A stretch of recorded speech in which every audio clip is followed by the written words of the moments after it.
بالله من الشيطان الرجيم.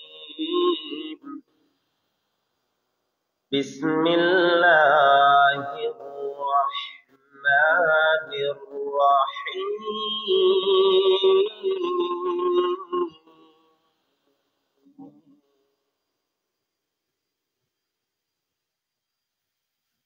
يا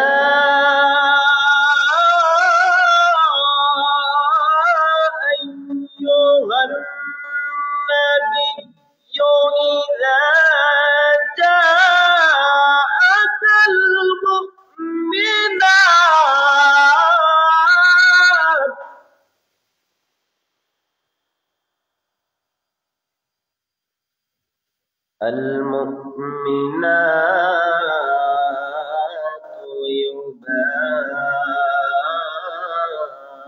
يبايعنك على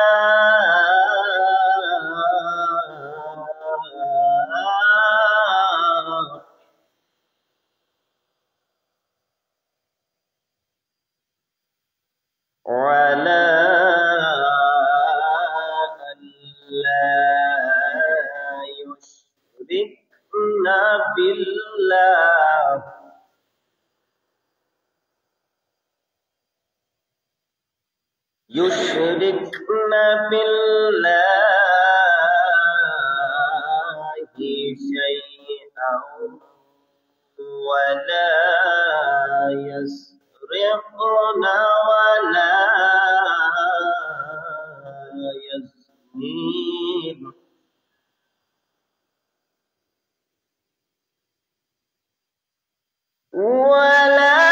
يزنين ولا يقتلن أولادهن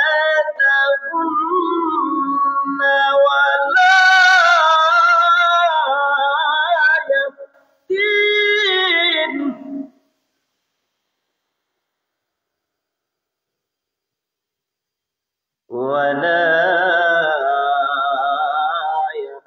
يفتين ببهتان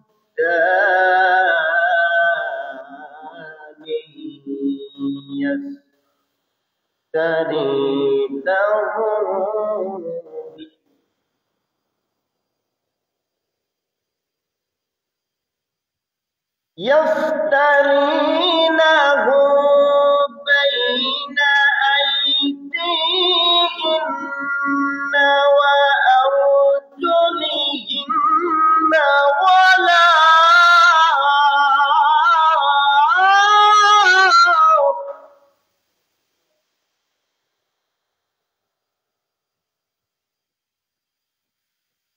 ولا يعصينك في معروف فبايعهن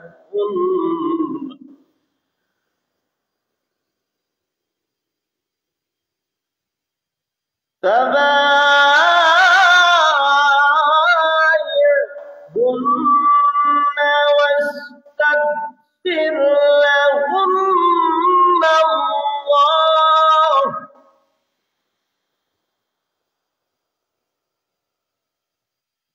إن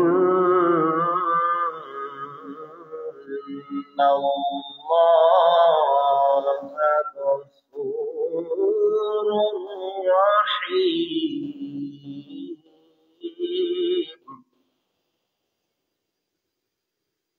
صدق الله المولانا العظيم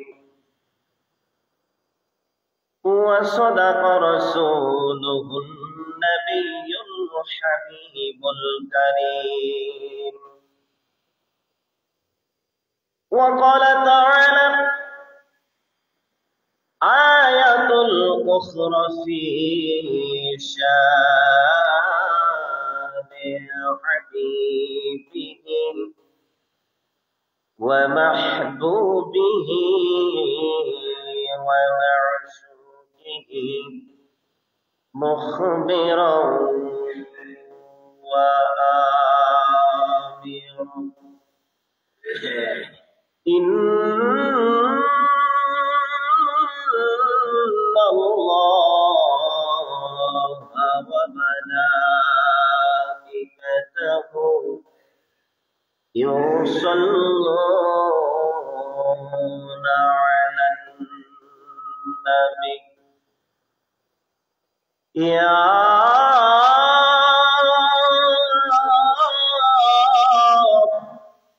أيها الذين آمنوا صلوا عليه وسلموا تسليما اللهم صل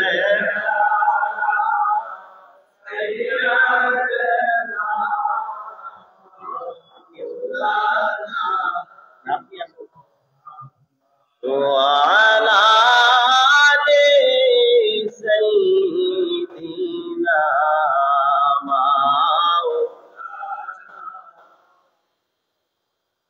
محمد اللهم صل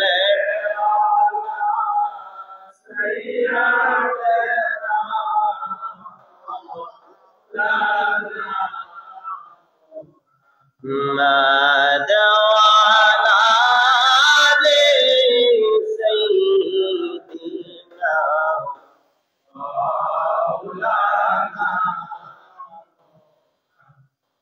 খাজা বাবার চরণ ধরে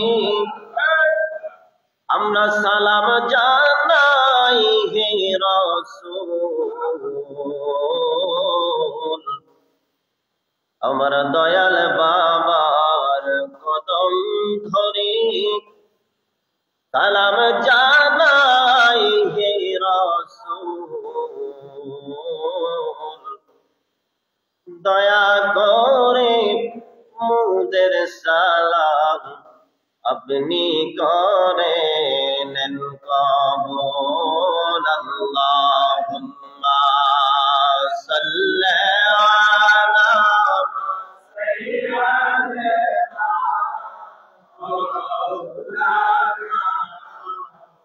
محمد وعلى آل سيدنا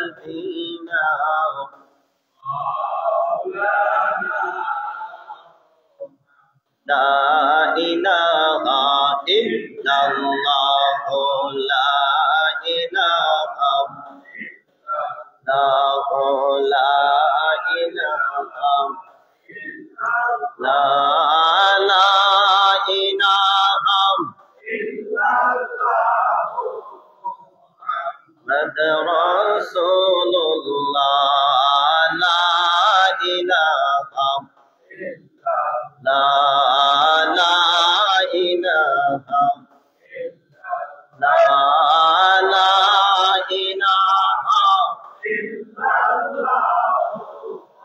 محمد رسول لا إله إلا الله محمد رسول الله صلى الله عليه وسلم আল্লাহ পাক রব্বুল আলামিনের দরবারে লাখো কোটি শুকরিয়া করি কারণ হলো লক্ষ লক্ষ মানুষের মধ্য থেকে আমাদের মতো খাজা বাবার প্রেমিক আল্লাহর নবীজির প্রেমিক আল্লাহ তাআলার প্রেমিক বান্দাগণকে পবিত্র জায়গার মধ্যে বরকতময় জায়গার মধ্যে আল্লাহর ওলির কদমে এসে জুমার নামাজ আদায় করার তৌফিক দান করলেন সেজন্য শুকরিয়া করে সবাই বলি একবার আলহামদুলিল্লাহ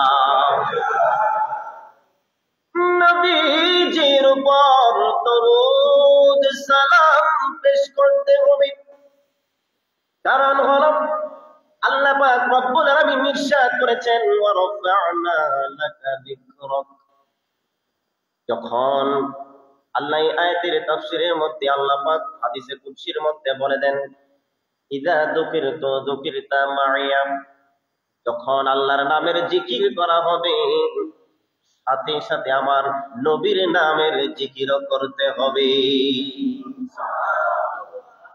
সেজন্য আমরা দেখি কালিমার মধ্যে আল্লাহর নামের জিকির লা ইলাহা ইল্লাল্লাহ, এবং সাথে সাথে নবীর নামের জিকির মুহাম্মাদুর রাসূলুল্লাহ।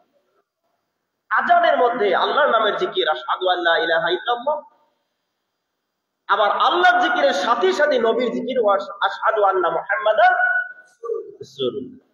আকামতের মধ্যে আশহাদু আল্লা ইলাহা ইল্লাল্লাহ আল্লাহর জিকির, সাথে সাথে আশহাদু আন্না মুহাম্মাদার রাসূলুল্লাহ নবীর। এখান থেকে এই কয়েকটা জিনিসের মধ্যে আল্লাহর নামের পরে কেউ যদি বলেন না আল্লাহর নামের জিকির করছি, নবীর নামও নেওয়া লাগবে, নবীর নাম আমরা নিব না, বলুন তো তার আজান, ইকামত, কালিমা এগুলো হবে? হবে। নামাজও হবে না। নামাজ পড়ি আল্লাহ তাআলার ইবাদত। আল্লাহ পাক ডেকে বলেন ইন্না সলাতি ওয়া নুসকি ওয়া মাহইয়ায়া ওয়া মামাতি লিল্লাহ।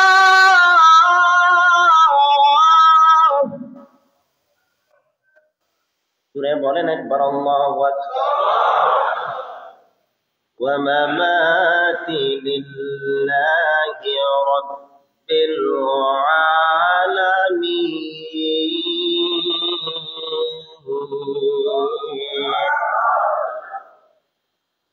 আল্লাহ পাক কোরআনের মধ্যে বলে দিয়েছেন নামাজ, কুরবানি, জীবন মরণ যা কিছু সব আল্লাহর জন্য।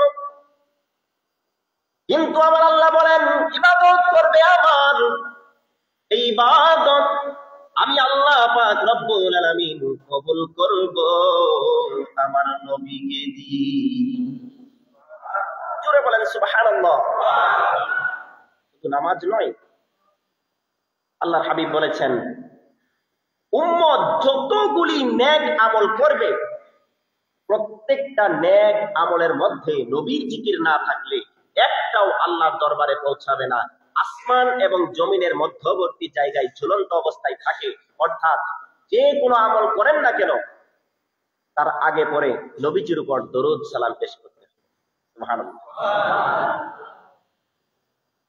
এজন্য কিতাব খুললে পাওয়া যায় বান্দা যত নেক আমল করুক না কেন, প্রত্যেকটা নেক আমল আসমানে পৌঁছার জন্য আল্লাহ পাক রব্বুল আলামিন মাত্র একটা সিঁড়ি রেখেছেন, একটা রাস্তা রেখেছেন, দ্বিতীয় কোনো রাস্তা নেই।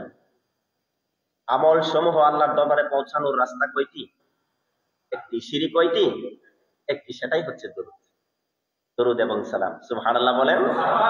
সেজন্য আমরা যেহেতু আল্লাহ তাআলার শুকরিয়া করেছি, একবার সকলে বলি সাল্লাল্লাহু আলাইহি ওয়াসাল্লাম।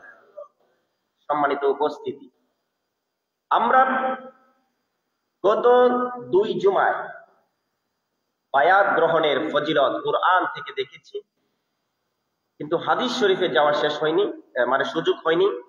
আমরা আজকে হাদিসের আলোকে এবং এই সম্পর্কে সংক্ষিপ্ত আকারে বায়াতের শেষ পর্ব, তৃতীয় পর্ব আজকে আমরা শেষ করব। আগামী জুমায় আমরা নতুন কোনো বিষয় ইনশাআল্লাহ আমরা নতুন বিষয় নিয়ে আলোচনা করব। সবাই বলি ইনশাআল্লাহ। আমরা গত সপ্তাহে দেখেছিলাম, গত খুতবায় যারা বায়াত গ্রহণ করে, তারা বায়াত গ্রহণ যারা করে না, বায়াত ত্যাগকারী ভাইদের চেয়ে বায়াত গ্রহণকারীদের আমল বেশি। নামাজ বলেন, জিকির বলেন, দরুদ বলেন, রোজা বলেন, নফল ইবাদত বলেন, দান সদকা বলেন, সমস্ত কিছুই যারা বায়াত গ্রহণ করে তাদের আমল নামায় বেশি হয়। যে সকল ভাই, আমার বন্ধুরা, প্রাণপ্রিয় বন্ধুরা যারা বায়াত গ্রহণ করেন না, আপনি যদি তুলনা করে দেখেন তাদের ভিতরে এই সমস্ত আমলের সওয়াব থাকবে না। নফল ইবাদত যদি বেশি কেউ করে থাকে, দেখবেন সেই ব্যক্তিটা বায়াত গ্রহণ করে। আমরা অনেকগুলি দলিল দিয়েছিলাম কোরআন। আজকে আমরা দেখব বায়াত যারা গ্রহণ করে তারা যেমন দরুদ বেশি বেশি পাঠ করে। খাজা পীর এনায়েতপুরীর আমল হলো দিনের সহজ। যদি আপনি দরুদ পড়ার সুযোগ না পান, সারা দিন দরুদ শরীফ পড়ার কোনো সুযোগ পেলেন না, তবুও সর্বনিম্ন 700 বার আপনার দরুদ পড়তেই হবে। জোরে বলেন ঠিক কিনা? পাশাপাশি আরো 22 বার, 722 বার বাধ্যতামূলক। খাজা এনায়েতপুরী, খাজা পীর এনায়েতপুরীর আমলের মধ্যে, তরিকার মধ্যে 722 বার দরুদ শরীফ বাধ্যতামূলক, আপনাকে পড়তেই হবে। ফজরের পর 200 বার খতম শরীফের মধ্যে, ইশার নামাজের পর 500 বার দরুদ শরীফ, এবং ফজরের পর যখন আমরা ফাতিহা শরীফ পাঠ করি সেখানে 11 বার, মাগরিবের নামাজের পর যখন ফাতিহা শরীফ পাঠ করি সেখানেও 11 বার। এগুলো বাধ্যতামূলক, আপনাকে পড়তেই হবে। যেই সকল ভাইয়েরা দরুদ বায়াত গ্রহণ করেন না, আপনারা তাদের সাথে মিশে দেখেন, খোঁজ করে দেখেন। 722 বার তো দূরের কথা, দিনে 22 বার দরুদ পড়ার সুযোগ পায় কিনা সেটাই সন্দেহ আছে। শুধুমাত্র দরুদ শরীফ, জিকির, আজকার, দান সদকা এগুলোই যে বেশি করে এমনটা নয়। যেই সকল ভাইয়েরা বায়াত গ্রহণ করে তাদের ভিতরে আরেকটা নফল ইবাদত, সুন্নত ইবাদতের আমল করেন। এই আমলটা হলো আল্লাহর ওলিদের কাছে যারা বায়াত গ্রহণ করেন তারা বেশি বেশি মাজার জিয়ারত করেন, কবর জিয়ারত করেন। জুড়ে বলেন ঠিক না বেশি? এই সকল ভাই বায়াত গ্রহণ করেন না, তাদের ভিতরে এই সুন্নত আমলটা উপস্থিতি খুবই কম, একেবারে রেয়ার। তো এই মাজার জিয়ারত, আমরা যে যারা বায়াত গ্রহণকারী, আমরা মাজার জিয়ারত করি, কবর জিয়ারত করি, বলুন তো এগুলো কি কোরআন হাদিস দ্বারা প্রমাণিত কিনা? প্রমাণিত। মুসলিম শরীফের 977 নম্বর হাদিস যদি আপনারা করেন, সুনানে আবু দাউদের 3235 নম্বর হাদিস যদি খুলেন, সুনানে নাসাইর 2032 নম্বর হাদিস যদি খুলেন, সহিহ ইবনে হিব্বান, যিনি ইমাম বুখারী রাহমাতুল্লাহ আলাইহির উস্তাদ ছিলেন, সহিহ ইবনে হিব্বানের 5391 নম্বর হাদিস সহকারে অসংখ্য অগণিত কিতাবের মধ্যে, তিরমিজি শরীফ, নাসাই শরীফ সহকারে প্রত্যেকটা কিতাবের মধ্যে এই মাজার জিয়ারতের কথা আল্লাহ পাক রব্বুল আলামিন আদেশ করে দিয়েছেন, তোমরা মাজার জিয়ারত করো, কবর জিয়ারত করো। আল্লাহর হাবিব বলেছেন, নাহাইতুকুম আন জিয়ারাতিল কুবুর ফাজুরুহা। আল্লাহু আকবার। অসংখ্য কিতাবের মধ্যে আল্লাহর হাবিব সাল্লাল্লাহু আলাইহি ওয়াসাল্লাম মাজার জিয়ারতের তাগিদ দিলেন। বলুন তো দয়াল নবীজি যেই কাজটি করতে বলেন, এই কাজটি করা উম্মতের জন্য ইবাদত নাকি বেদাত? ইবাদত। নবীজি যা করতে বলেছেন সেটা করা ইবাদত। নবীজি যেটা থেকে বিরত থাকতে বলেছেন সেটা থেকে বিরত থাকাও ইবাদত। সুবহানাল্লাহ বলেন একবার। তাহলে এই যে এত বড় একটা সুন্নত দয়াল নবীজি বারবার তাগিদ দিয়েছেন, এর কারণ হলো যে যদি কোনো ব্যক্তি বেশি বেশি মাজার জিয়ারত করে তাহলে তার ভিতরে দুনিয়া বিমুখতা চলে আসে, মৃত্যুর স্মরণ হয়, পরকালের স্মরণ হয়, পরকালের প্রতি আগ্রহ বাড়ে। সেজন্য দয়াল নবী সাল্লাল্লাহু আলাইহি সাল্লাম তিনি বারবার তাগিদ দিয়েছেন এই জিয়ারতের ব্যাপারে। আমি চিন্তা করে দেখেছি, বর্তমান যুগে যত প্রকার অশান্তি, বিশৃঙ্খলা, মারামারি, হানাহানি যা কিছু হচ্ছে, এগুলো শেষ করার জন্য, এগুলো দমন করার জন্য এই একটা আমলই যথেষ্ট। যদি কোনো ব্যক্তি বেশি বেশি জিয়ারতে যায়, কবরের কাছে যদি কোনো ব্যক্তি দাঁড়ায়, সে যত বড় শক্তিশালী হোক না কেন, একদিন দুই দিন যাবার পর অবশ্যই অনুশোচনা আসবে, আরে আমি কি করছি, টাকার জন্য খুন খারাপি করছি, বাড়ি গাড়ি ধন সম্পদের জন্য কত মানুষের হক নষ্ট করছি, কত মানুষকে কষ্ট দিচ্ছি, এরকম ভাবে কত খারাপ কাজ করছি, অথচ আমার সামনে যিনি শুয়ে আছেন দুনিয়ার মধ্যে, তিনার কত শক্তি ছিল, দুনিয়ার মধ্যে কত পাওয়ার ছিল, আজকে সে দুনিয়ার সবকিছু ফেলে দিয়ে আজকে একা একাই কবরের মধ্যে মাত্র 3 টুকরো কাপড় নিয়ে উপস্থিত হয়েছে। এই অনুশোচনা যখন কারো ভিতরে চলে আসবে, খুন করতে গেলে যদি তখন তার এই কথা মনে হয়ে যায়, সে খুন করা থেকে বিরত হয়ে যাবে। না রে, একদিন দুনিয়া থেকে বিদায় হয়ে যেতে হবে, মিথ্যা বলতে গেলে তার এই মৃত্যুর কথা স্মরণ হয়ে যাবে। এরকম ভাবে প্রতিটি খারাপ কাজ যখন সে করতে যাবে, বেশি বেশি কবর জিয়ারত করার কারণে আর অন্তরের মধ্যে যদি মাজার জিয়ারত করার কারণে যদি খেয়াল চলে আসে, দেখবেন এই এক মাজার জিয়ারত তাকে সমস্ত প্রকার পাপাচার থেকে দূরে সরিয়ে রাখবে। এর জন্য আমরা দেখি আমাদের সুন্নি জনতা যারা বেশি বেশি যারা বায়াত গ্রহণকারী, তারা দেখবেন কাউকে অন্যায় ভাবে কারো হক নষ্ট করেন না, কারো ঘর বাড়িতে আক্রমণ করেন না, কারো কোনো মানুষকে হত্যা করেন না, কারো ধন সম্পদ জোর করে দখল করেন না। আমি আমার দেখা মতে আল্লাহর ঘর মসজিদের মধ্যে বলছি, এরকম ভাবে বায়াত গ্রহণকারী কোনো বান্দাকে কারো জমি দখল করতে দেখি না। বায়াত গ্রহণকারী কোনো বান্দাকে কারো বাড়ি ঘর, মসজিদ, মাদ্রাসা, খানকায় আক্রমণ করতে দেখি না। কারো জিনিস, গরু, ছাগল, হাড়ি পাতিল চুরি করতে দেখি না। যারা বায়াত অস্বীকারী তাদের মধ্যে এই বিশৃঙ্খলা, মানুষের হক নষ্ট করা, মানুষের ক্ষতি করা, এই প্রবণতা বেশি দেখা যায়। আমরা সংক্ষিপ্ত করে দিব আরেকটা বিষয় আমরা খেয়াল করি, যারা বায়াত গ্রহণ করেন, এই বায়াত গ্রহণকারীদের মধ্যে আরেকটা আমল বেশি বেশি ভাবে আমরা লক্ষ্য করতে পারি, সেই জিনিসটা হলো ধৈর্য। যারা বায়াত গ্রহণ করে তাদের কাছে ধৈর্যশীলতা অনেক বেশি পরিমাণে থাকে বায়াত অস্বীকারী ভাইদের তুলনায়। যেই ব্যক্তি বায়াত গ্রহণ করে নাই, সেই ব্যক্তিকে যদি একটা বকা দেন, খুশি হয় না, বেজার হয়? বেজার হয়, রাগ হয়। কিন্তু বায়াত গ্রহণকারী যে সকল ভাই আছেন, আমার পীর ভাই, আমার জাকের ভাই বোন যারা আছেন, রাস্তা দিয়ে যাওয়ার সময় অনেকেই ডেকে ডেকে বলে ভণ্ড যায়, ভণ্ড যায়, ভণ্ড যায়, বেদাতি যায়, মুশরিক যায়, বিভিন্ন ধরনের কথাবার্তা বলে আমাদের কটাক্ষ করা হয়। এমন সময় সবচেয়ে কাছের মানুষের পক্ষ থেকে এরকম কিছু কটাক্ষ শুনতে হয়, অনেক কষ্ট লাগে। কিন্তু সেই সময় আমরা ধৈর্য হারা হই না, ধৈর্য ধারণ করি, আল্লাহ পাক রব্বুল আলামিনের কাছে শুকরিয়া করি। তখন মনে হয় ওই তো আমি দয়াল নবীজির সুন্নাত আদায় হয়ে গেল।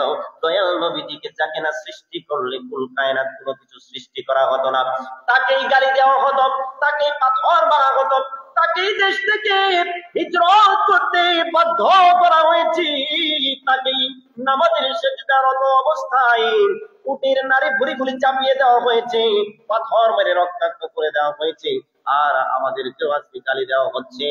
এইরকম দয়াল নবীজির কথা স্মরণ করে আমরা ধৈর্য ধারণ করি।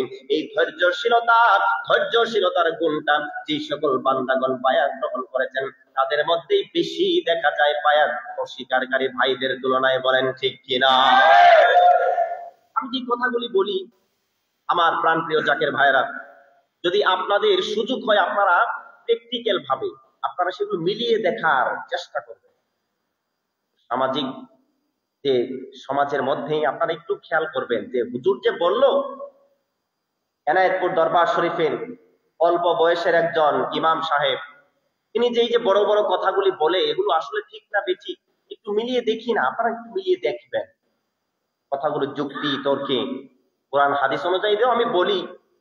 আমি কিছুদিন আগে ওয়াজের মধ্যে বলেছিলাম, আমি যে কোরআন হাদিসের রেফারেন্স গুলি যদি দেই, তাহলে আপনারা ইচ্ছা করলে হিমালয় পাহাড়কে আপনারা সরাতে পারবেন, কিন্তু আমার রেফারেন্স সরাতে পারবেন। তারপরে আমার ভাইজান সেজু ভাইজান ছিলেন সেই ওয়াজের মধ্যে, আমাদের তারা ভাইজানের মসজিদের মাহফিলের মধ্যে বলেছিলাম কথাটা, যদিও আবেগের কারণে বলেছিলাম, পরে চিন্তা করে দেখেছি খাজা পীর এনায়েতপুরীর ওসিলায় যা বলছি সব ঠিকই বলছি। মারহাবা বলেন। পিছনে যারা একেবারে পিছনে আছেন, আপনারা ফাঁকা জায়গাগুলি ফিল আপ করে সামনের জায়গাটা ফিল আপ করেন। আমরা দরুদ শরীফ পড়ি, আল্লাহুম্মা সাল্লি আলা। এই যে পিছনে যারা আছেন একটু উপস্থিতির সামনে চলে আসুন। محمد وعلى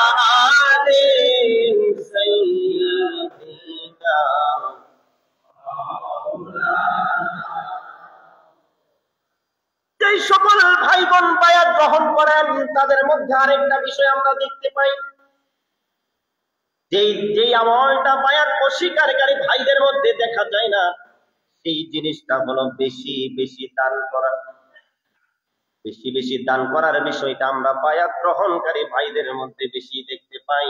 আমরা দেখি যখন আমরা যে কোনো জায়গার মধ্যে বায়াত গ্রহণকারীগণ দান বেশি করেন, তারা এলাকার মধ্যে যেমন দান করেন, তারা দূর দূরান্তে পীর মুর্শিদের দরবারের মধ্যেও দান করতে দ্বিধাবোধ করেন না। বলেন ঠিক কিনা? আল্লাহর হাবিব সাল্লাল্লাহু আলাইহি ওয়াসাল্লাম বলেছেন, আল্লাহর সমস্ত সৃষ্টি জগৎ, মানে সৃষ্টি জগৎ, আসমান জমিন, পাহাড় পর্বত, আগুন পানি, লোহা মাটি বাতাস, সবকিছুর চেয়ে শক্তিশালী একটা জিনিসকে তৈরি করেছেন, সেটা হচ্ছে জাহান্নামের আগুন।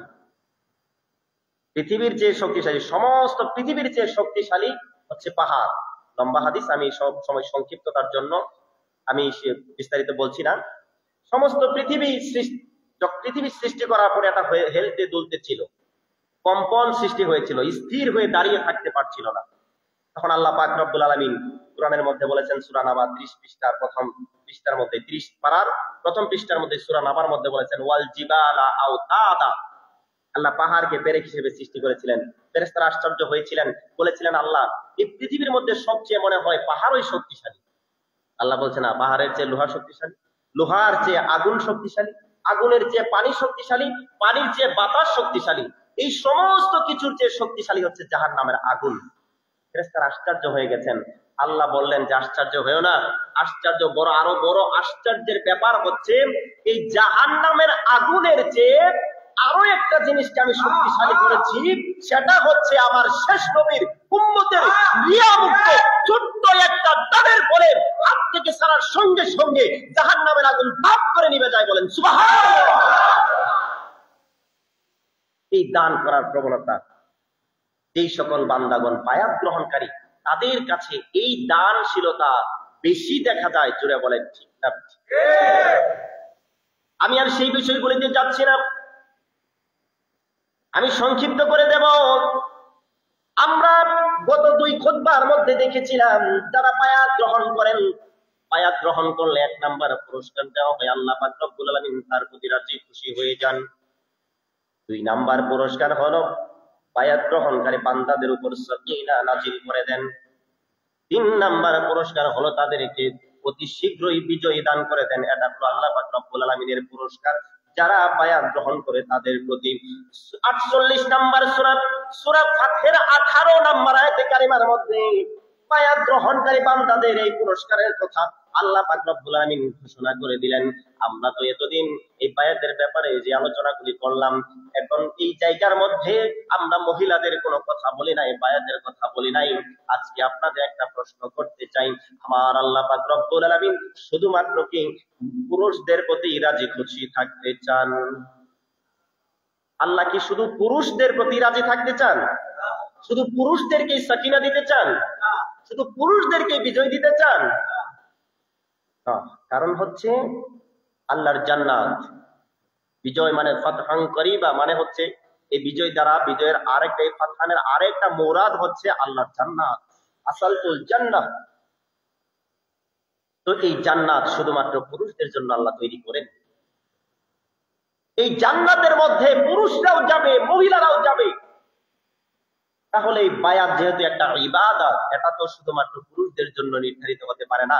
যেহেতু এটা শুধু জান্নাতে, এটা জান্নাতে যাওয়ার অন্যতম একটি মাধ্যম, অতএব জান্নাত যেহেতু মহিলাদের জন্যও জান্নাত তৈরি করেছেন, অতএব বোঝা যায় যে মহিলাদের জন্য বায়াতের সিস্টেম আছে, যেহেতু এটা জান্নাতে যাওয়ার একটা রাস্তা। জুড়ে বলেন তো একবার, ঠিক না বেঠিক? যারা ঠিক বলেছেন তারা ঠিকই বলেছেন। আমি যেটা বলবো সেটা আরো বেশি ঠিক হবে, কারণ হলো আমি এমনিতেই বলবো না, আমি কোরআন হাদিসের রেফারেন্স দিয়ে বলবো। আর খাজা পীর এনায়েতপুরী দরবারে যা বলা হয় কোরআন হাদিসের রেফারেন্স দিয়েই বলা। মারহাবা বলেন। অন্তত আমি যেদিন খাজা পীরের চরণ মোবারকে আমি যেদিন দাঁড়াবো মাইকের সামনে, ইনশাআল্লাহ খাজা পীর এনায়েতপুরীর দয়ায় আমার মুখ দিয়ে যা বের হবে, তিনি দয়া করে কোরআন হাদিসের রেফারেন্স অনুযায়ী কোরআন হাদিস থেকেই বের করাবেন ইনশাআল্লাহ। আল্লাহ পাক রব্বুল আলামিন পবিত্র কুরআনুল কারীমের 60 নম্বর সূরার 12 নম্বর আয়াতের মধ্যে, এই সূরাটার নাম হলো সূরাতুল মুমতাহিনা। এই সূরা মুমতাহিনার 12 নম্বর আয়াতে কারিমার মধ্যে আল্লাহ পাক রব্বুল আলামিন মহিলাদেরকে বায়াত করানোর কথা সরাসরি আদেশ করে দিয়েছে। কুরআনের 60 নম্বর সূরা 12 নম্বর আয়াত, সূরার নাম হচ্ছে সূরাতুল মুমতাহিনা, 30 পারা। আল্লাহু আকবার বলুন একবার। যে আয়াতে কারিমা আমি খুতবার শুরুতে তিলাওয়াত করেছিলাম। আল্লাহ পাক ডেকে বলেন, ইয়া আইয়ুহান নাবিয়্যু ইযা জাআকাল মুমিনাতু ইউবাইউনাকা। আল্লাহ পাক রব্বুল আলামিন ডেকে বললেন, বন্ধু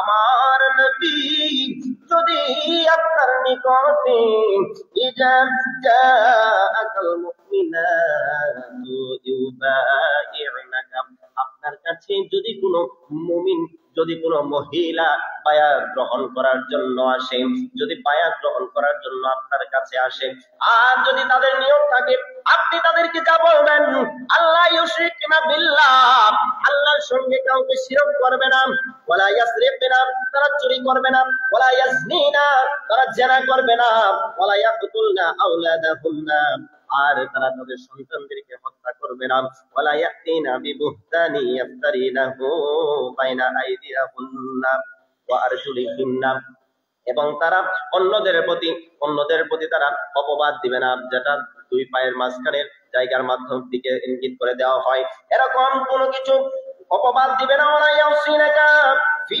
মারুফিন, আর তারা যদি বলে আমরা নেক কাজ করব, ভালো কাজ করব, এই উদ্দেশ্যে যদি আপনার কাছে আসে বায়াত গ্রহণ করার জন্য, ফাবাইহুন্না, তাহলে আপনি দেরি করবেন না, সাথে সাথে তাদেরকে বায়াত গ্রহণ করা।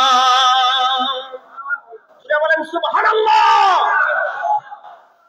আল্লাহ পাক রব্বুল আলামিন স্বয়ং আদেশ করে দিলেন, যদি কোনো মহিলার উদ্দেশ্য থাকে যে আমি বায়াত গ্রহণ করব, আমি শিরক করব না, কারোর সঙ্গে আল্লাহর সঙ্গে কাউকে শিরক করব না, আমি চুরি করব না, জিনা করব না, ব্যভিচার করব না, এরকম ভাবে কাউকে অপবাদ দেব না, অনেকগুলি শর্ত আল্লাহ দিলেন, যে তারা যদি এই নিয়তে আসে এগুলো থেকে ভালো হয়ে যাবে। আপনার কাছে যদি বায়াত গ্রহণ করার জন্য আসে কি করবেন? ফাবাইহুন্না, তাহলে আপনি তাদেরকে বায়াত গ্রহণ করান। এখানে হরফাত ও ফা আনা হয়েছে, অর্থাৎ তারা আসার সাথে সাথে তাদেরকে বায়াত গ্রহণ করান। সূরা বলেন একবার সুবহানাল্লাহ। আল্লাহ আরো বলেন, আপনি শুধু তাদেরকে বায়াত গ্রহণ করাবেন এমনটা নয়, বায়াত গ্রহণ করায় পুরুষদেরকে যেমন বায়াত গ্রহণ কাজ শেষ, কিন্তু না, মহিলারা যখন বায়াত গ্রহণ করার জন্য আপনার কাছে এসেছে তখন আমি আল্লাহ পাক রব্বুল আলামিন খুশি হয়ে গেছি। আল্লাহ ডেকে বলেন, আমি খুশি হয়ে গেলাম, খুশি হওয়ার কারণে নবী আপনার প্রতি আমি আদেশ করে দিলাম, আপনি সেই সকল বায়াত গ্রহণকারী বান্দাদের জন্য আল্লাহ তাআলার নিকট তাদের জন্য ইস্তেগফার করতে থাকেন, তাদের গুনাহ মাফের জন্য আমি আল্লাহর কাছে দোয়া করতে থাকেন। মহিলাদের বায়াতের কথাও আল্লাহ পাক পবিত্র কুরআনুল কারীমের মধ্যে 60 নম্বর সূরা মুমতাহিনার 12 নম্বর আয়াতে কারিমার মধ্যে তিনি ইরশাদ করে দিলেন, আদেশ করে দিলেন। তবে এই মহিলাগণ বলুন তো, পর্দার সাথে বায়াত গ্রহণ করবেন না বেপর্দা হয়ে? পর্দার সহিত বায়াত গ্রহণ করবেন। খাজা পীর এনায়েতপুরের দরবারের মধ্যে যেটা করা হয়, কোন মহিলা পীর সাহেবকে দেখার কোন সুযোগ। মহিলারা কেমনে দেখবো? আমরা পুরুষরাই তো দেখতে পারি না, মহিলারা কিভাবে পীর সাহেবকে দেখতে পারবে? আমরা পুরুষ যারা আছি আমরাই তো দেখার সুযোগ পাই না। অতএব মহিলারা দরবার শরীফের মধ্যে আসেন পর্দার সাথে, আর দরবারে তো মহিলাদের আসাই নিষেধ। দরবার শরীফের মধ্যে এনায়েতপুর দরবার শরীফ এমন একটি দরবার, যেই দরবার শরীফের মধ্যে উরুস শরীফে মহিলাদের নিয়ে আসা কঠোর ভাবে নিষেধ করা হয়েছে। এটাই হচ্ছে এনায়েতপুর পাক দরবার শরীফ। এই দরবার সম্পূর্ণভাবে শরীয়তের উপর প্রতিষ্ঠিত। আমরা অত্যন্ত আনন্দিত, আল্লাহ পাক রব্বুল আলামিন আমাদেরকে এরকম যেমন হক্কানি একজন দরবারের মধ্যে আসার তৌফিক দান করেছেন, সেজন্য আরো একবার শুকরিয়া করে বলি আলহামদুলিল্লাহ। আমরা কোরআন থেকে অনেকগুলি আয়াতে কারিমার মাধ্যমে বায়াতের দলিল, বায়াতের প্রমাণ আমরা দেখতে পেলাম, বায়াতের উপকারিতাও দেখতে পেলাম। অনেকে মনে মনে বলতে পারেন, হুজুর শুধুমাত্র কোরআন শরীফ থেকে বায়াতের প্রমাণ দিয়ে গেলেন 3টা খুতবায় 3 জুমায়, এখন হাদিস শরীফ থেকেও তো 2-1টা হাদিস শুনাইলে আমরা শান্তি পাইতাম। আপনাদের মনে যদি, অনেকের মনে এমন ধারণা থাকতে পারে, সেই জন্য আপনাদের বুখারী শরীফ থেকে আপনাদের হাদিস শুনিয়ে যায়। বুখারী শরীফের 7204 নম্বর হাদিস, আন জারির ইবনে আব্দুল্লাহ রাদিয়াল্লাহু তাআলা আনহু قال بايعت النبي صلى الله عليه وسلم على إقام الصلاة وإيتاء الزكاة والنصح لكل مسلم। চিৎকার মেরে বলতে হবে একবার আল্লাহু আকবার। খাজা পীর এনায়েতপুরী যে বায়াত দেন, সেই বায়াতের কথাই সরাসরি বুখারী শরীফের 7204 নম্বর হাদিস শরীফের মধ্যে এসেছে। আল্লাহু আকবার বলি একবার। খাজা পীর এনায়েতপুরী বায়াত দিয়েছেন কি? বায়াত দেওয়ার সময় আমরা নামাজ পড়ব, যাকাত প্রদান করব, হালাল হারাম বেঁচে চলবো, পর্দা বসিদায় থাকবো, চুরি করব না, জেনা করব না, ব্যভিচার করব না, অন্যের হক নষ্ট করব না, এরকম ভাবে অনেকগুলি কথার উপরে আমাদের বায়াত গ্রহণ করেন। এখন দয়াল নবীজি স্বয়ং এই সকল কথার উপরে দয়াল নবীজি বায়াত গ্রহণ করিয়েছেন। হযরত জারির ইবনে আব্দুল্লাহ রাদিয়াল্লাহু তাআলা আনহু ডেকে বলেন, বুখারী শরীফের 7204 নম্বর হাদিস, বায়াতুন নবিয়্যা সাল্লাল্লাহু আলাইহি ওয়াসাল্লাম আলা ইকামিস সালাত ওয়া ইতাইজ যাকাতি ওয়ান নাসহি লিকুল্লি মুসলিম। সাহাবী ডেকে বলেন, আমরা দয়াল নবীজির কাছে বায়াত গ্রহণ করেছি, দয়াল নবীজি আমাদেরকে বায়াত গ্রহণ করিয়েছেন, আমাদেরকে বলেছেন আমরা আওয়াকিমুস সালাত, যাতে আমরা নামাজ পড়ব, ওয়া ইতাইজ যাকাত, যাতে আমরা যাকাত প্রদান করব, ওয়ান নাসহি লিকুল্লি মুসলিম, এবং সমস্ত মুসলমানদের উপকার করব, তাদেরকে উপদেশ দিব। জোরে বলেন সুবহানাল্লাহ। বুখারী শরীফের হাদিস। বড় আশ্চর্যের ব্যাপার হচ্ছে, সময় সংক্ষিপ্ত, আমি গুনাহগার, আমার অল্প জ্ঞানে আমি তো জানি যে এখানে যারা উপস্থিত আছেন, খাজা পীর এনায়েতপুরীর মুরিদ যারা আছেন, দরবারে যারা যাতায়াত করেন, আপনাদের পায়ের জুতার ধুলির সমপরিমাণ যোগ্যতা আমার নেই, এলেম আমার নেই। তবে এই আমার যতটুকু সামান্য পরিমাণ এলেম আছে, এই সামান্য প্রকার এলেমের মাধ্যমে আমি বুখারী শরীফের মধ্যে 32টি হাদিস পেয়েছি যেখানে দয়াল নবী বায়াত গ্রহণ করিয়েছেন। বলেন একবার সুবহানাল্লাহ। একাধারে 16-17টা হাদিস তো এক সিরিয়ালে এসেছে। 7199 নম্বর হাদিস থেকে 7216 নম্বর হাদিস পর্যন্ত এক সিরিয়ালে 16টা হাদিস শুধু বায়াত গ্রহণের হাদিস। এই বুখারী শরীফের মধ্যে আল্লাহর হাবিব সাল্লাল্লাহু আলাইহি ওয়াসাল্লাম মহিলাদের বায়াত গ্রহণের ব্যাপারে 3টি হাদিস পেয়েছি আমি। 3টি হাদিসের মধ্যে মহিলাদের বায়াতের কথা বলেছেন।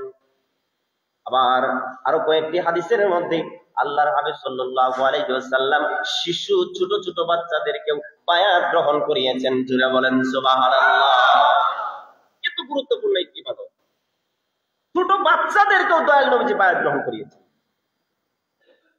সেজন্য আমরা যারা বায়াত গ্রহণ করেছি, খাজা পীর এনায়েতপুরীর দরবারে যারা এসেছি, কিংবা অন্যান্য যে কোনো পীরের কাছে বায়াত গ্রহণ করেছি, হক্কানি পীরের কাছে, আমরা দয়াল নবীজির আদেশ মেনে, আল্লাহ তাআলার কোরআনের হুকুম আহকাম মেনে, শরীয়ত মেনেই আমরা বায়াত গ্রহণ করেছি। চিৎকার মেরে বলেন ঠিক কিনা? আল্লাহর হাবিব সাল্লাল্লাহু আলাইহি ওয়াসাল্লাম, মানে অনেকগুলো হাদিস আছে, সময় স্বল্পতা, আমি শেষ করে দিচ্ছি। সর্বশেষ একটা হাদিসের মধ্যে আল্লাহর হাবিব সাল্লাল্লাহু আলাইহি ওয়াসাল্লাম বায়াতকে এত গুরুত্ব দিয়েছেন। মুসলিম শরীফের 1851 নম্বর হাদিস, মুসলিম শরীফের 1851 নম্বর হাদিস শরীফের মধ্যে তিনি হুঁশিয়ারি দিয়েছেন। আল্লাহর হাবিব সাল্লাল্লাহু আলাইহি ওয়াসাল্লাম ইরশাদ করেন, মান মাতা ওয়া লাইসা ফি উনুকিহি বাইআতুন মাতা মিতাতান জাহিলিয়া। আমি আবারও বলছি, যেহেতু হাদিসটা অত্যন্ত কঠিন ভাবে আল্লাহর হাবিব সাল্লাল্লাহু আলাইহি ওয়াসাল্লাম বাহিরে নিয়ে, যেহেতু আল্লাহর হাবিব জোর তাগিদ দিয়েছেন, সেজন্য আপনাদের কয়েকবার নাম্বারটা বলছি, আপনারা মিলিয়ে নেবেন। মুসলিম শরীফ 1851 নাম্বার হাদিস। দয়াল নবীজি বললেন, মান মাতা ওয়া লাইসা ফি উনুকিহি বাইআতুন, যেই ব্যক্তি বায়াত গ্রহণ ব্যতীত মারা গেল, মাতা মিতাতান জাহিলিয়া, সেই ব্যক্তিটা জাহিলিয়াতের মধ্যেই মারা গেল। একবার বলেন নাউযুবিল্লাহ, জোরে বলতে হবে নাউযুবিল্লাহ। যে ব্যক্তি বায়াত গ্রহণ করা ব্যতীত মারা গেল, সেই ব্যক্তি জাহেলিয়াতের মধ্যে মারা গেল। আমরা কি জাহেলিয়াতের মধ্যে জাহেল অবস্থায় মরতে চাই? সেজন্যই তো আল্লাহ পাক আমাদের দয়া করে বায়াত গ্রহণকারীদের অন্তর্ভুক্ত করেছেন। আমি আবারও বলছি, হাদিসটা মিলিয়ে দিবেন, যেহেতু কঠিন ভাষায় নবী সাল্লাল্লাহু আলাইহি ওয়াসাল্লাম তাকিদ দিয়েছেন। মুসলিম শরীফ 1851 নাম্বার হাদিস, আর সার্চ দিলে পেয়ে যাবেন। তো বায়াত খুবই গুরুত্বপূর্ণ। সেজন্য আমরা দেখতে পাই বড় বড় আল্লাহর ওলি, আমি শেষ করে দিচ্ছি 2 মিনিটের মধ্যে, বড় বড় আল্লাহর ওলি যারা ছিলেন, মায়ের গর্ভ থেকে ওলি হয়ে দুনিয়ায় পা রেখেছেন, আগমন করেছেন, তারাও বায়াত গ্রহণ করেছেন। গাউসে পাক বরফির আব্দুল কাদের জিলানী রাহমাতুল্লাহ আলাইহি, তিনি দুনিয়ার মধ্যে আল্লাহর ওলি হয়ে দুনিয়ার মধ্যে আগমন করেছেন, 18 পারার কোরআনের হাফেজ হয়ে। আর জীবনে খুললে পাওয়া যায়, দুনিয়ায় আসার পূর্বে মায়ের গর্ভের মধ্যে থাকা অবস্থায় তিনি কারামত দেখানো শুরু করেছিলেন। সুবহানাল্লাহ। তিনিও হযরতে মাখজুম রাদিয়াল্লাহু তাআলা আনহুর হাতে বায়াত গ্রহণ করেছেন। 4 মাযহাবের মধ্যে শ্রেষ্ঠ মাযহাব, যেই মাযহাব কিয়ামত পর্যন্ত অবশিষ্ট থাকবে, সেই মাযহাব হলো হানাফি মাযহাব। ইমাম আবু হানিফা রাহমাতুল্লাহ আলাইহি, তিনি এত বড় মাযহাবের ইমাম হওয়া সত্ত্বেও তিনি জাফর আস-সাদিক রাদিয়াল্লাহু তাআলা আনহুর হাতের মধ্যে হাত দিয়ে বায়াত গ্রহণ করেছেন। আমরা যদি খাজা মঈনুদ্দিন আজমেরী সঞ্জারি চিশতি রাহমাতুল্লাহ আলাইহির জীবনী দেখি, তিনিও খাজা উসমান হারুনি রাহমাতুল্লাহ আলাইহির হাতে বায়াত গ্রহণ করেছেন। খাজা বখতিয়ার কাকি রাহমাতুল্লাহ আলাইহির জীবনী খুললে দেখবেন খাজা মঈনুদ্দিন চিশতি রাহমাতুল্লাহ আলাইহির কাছে বায়াত গ্রহণ করেছেন। শেখ ফরিদ রাহমাতুল্লাহ আলাইহির জীবনী খুললে দেখবেন বখতিয়ার কাকির হাতে বায়াত গ্রহণ করেছেন। খাজা নিজামউদ্দিন আউলিয়ার জীবনী যদি খুলে দেখেন, দেখবেন তিনিও শেখ ফরিদ রাহমাতুল্লাহ আলাইহির হাতে বায়াত গ্রহণ করেছেন। হযরতে শাহজালাল ইয়ামানী রাহমাতুল্লাহ আলাইহি, তিনি ইসলাম ধর্মের জন্য দুনিয়ার জীবন সবকিছু, বাড়ি ঘর, সন্তান, স্ত্রী, পুত্র সবকিছু ছেড়ে দিয়ে বিয়ে শাদী পর্যন্ত করলেন না। তিনিও সৈয়দ আহমদ কবির রাফাই রাহমাতুল্লাহ আলাইহির হাতে বায়াত গ্রহণ করেছেন। এরকম ভাবে অসংখ্য আউলিয়া কেরাম সবাই বায়াত গ্রহণ করেছেন। 4 মাযহাবের, 4 তরিকার ইমামদের অন্যতম ইমাম ইমাম বাহাউদ্দিন নকশবন্দি বুখারী রাহমাতুল্লাহ আলাইহি, তিনার জীবনী যদি খুলেন, তিনিও হযরত শাম্মাসী রাহমাতুল্লাহ আলাইহির হাতে তিনিও বায়াত গ্রহণ করেছেন। মুজাদ্দিদ আল-ফিসানি রাহমাতুল্লাহ আলাইহি, যার মুজাদ্দিদ, যার সুসংবাদ আল্লাহর হাবিব সাল্লাল্লাহু আলাইহি ওয়াসাল্লাম জন্মের 1000 বছর পূর্বে হাদিস শরীফের মধ্যে বলে গেছেন, যার পরিচয় দিয়েছেন, সেই মুজাদ্দিদ আল-ফিসানি রাহমাতুল্লাহ আলাইহি, তিনিও হযরত বাকি বিল্লাহ রাহমাতুল্লাহ আলাইহির হাতে হাত দিয়ে বায়াত গ্রহণ করেছেন। আল্লামা জালালউদ্দিন রুমি রাহমাতুল্লাহ আলাইহি, শামসুত তাবরিজ রাহমাতুল্লাহ আলাইহির কাছে বায়াত গ্রহণ করেছেন। কয়টা বলবো? পৃথিবীর জগৎ বিখ্যাত যতগুলি আলেম উলামা ছিলেন, সমস্ত আলেম উলামাগণ বায়াত গ্রহণ করেছেন। কারণ হলো, এই বায়াতের ব্যাপারে যতটা কঠোরতা, যতটা হুঁশিয়ারি দেওয়া হয়েছে, এখান থেকে অস্বীকার করা কিংবা দূরে যাওয়ার কোনো সুযোগ নাই। যদি এই যে দেওবন্দ মাদ্রাসার সিলসিলায় যদি আসেন, আর শাহ আলী থানভী বলেন, রশিদ আহমদ গাঙ্গুহি বলেন, আব্দুল হক মুহাদ্দিস দেহলভী বলেন, শাহ ওয়ালিউল্লাহ মুহাদ্দিস দেহলভী বলেন, আব্দুল আজিজ মুহাদ্দিস দেহলভী রাহমাতুল্লাহ আলাইহি বলেন, শাহ আনোয়ার কাশ্মীরি রাহমাতুল্লাহ আলাইহি, দেখেন সমস্ত বিখ্যাত, জগৎ বিখ্যাত উলামায়ে কেরাম তারাও বায়াত গ্রহণ করতে বাধ্য হয়েছেন। সুবহানাল্লাহ বলি একবার। অতএব বায়াত এটা সাধারণ কোনো জিনিস নয়। যারা বায়াত গ্রহণ করে তারা ভণ্ড নয়, তারাই প্রকৃত মুসলমান, তারাই প্রকৃত ইমানদার। এর কারণ হচ্ছে তারাই ইসলামের সঠিক বিধানগুলি আমল করে। আর যারা বায়াত অস্বীকার করেছেন, আপনারা কোরআন হাদিসের অনেক হাদিস, কোরআনের অনেক আয়াতের বিপক্ষে আপনারা চলে গেছেন। সেজন্য এনায়েতপুর দরবার শরীফের পক্ষ থেকে আমি আপনাদের উদাত্ত আহ্বান করছি না, অনুরোধ করছি, রিকোয়েস্ট করছি, আপনাদের ভালোর জন্য আপনাদের পছন্দ মতো। আমি বলছি না যে এনায়েতপুর দরবারে চলে আসুন, আমি বলছি না যে কাদিয়াতে যান, চিশতিয়াতে যান, নকশবন্দি যান, মুজাদ্দিদি যান, ওয়াইসিয়া যান, এরকম ভাবে যান। আমি এটা বলছি না, বাধ্য করছি না কাউকে, বলছি না যে আপনি সেই সায়েন্সের সিরিকুটের কাছে যান, প্রয়োগশার কাছে যান, তাহের কাছে যান, এটাও বলছি না। আমি বলছি আপনাদের পছন্দ মতো একজন হক্কানি বুজুর্গের কাছে দেখে শুনে আপনারা বায়াত গ্রহণ করার জন্য আপনাদের রিকোয়েস্ট করছি। আল্লাহ পাক রব্বুল আলামিন আমাদের সবাইকে কোরআন হাদিসের বিধান অনুযায়ী চলার তৌফিক দান করুন। পিছনে যারা দাঁড়িয়ে আছেন, বসার হয়তো জায়গা পাচ্ছেন না, আপনারা একটু চেপে চেপে সামনে আসুন, পিছনের ভাইদেরকে সুন্নত করার সুযোগ করে দেন। দয়াল নবীকে সালাম জানাই, ইয়া নবী সালাম আলাইকা, ইয়া রাসূল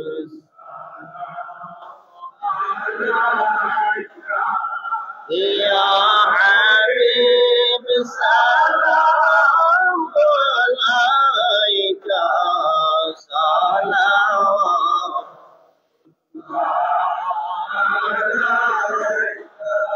সুন্নত করি নাই, আপনার দুবার সুন্নত আদায়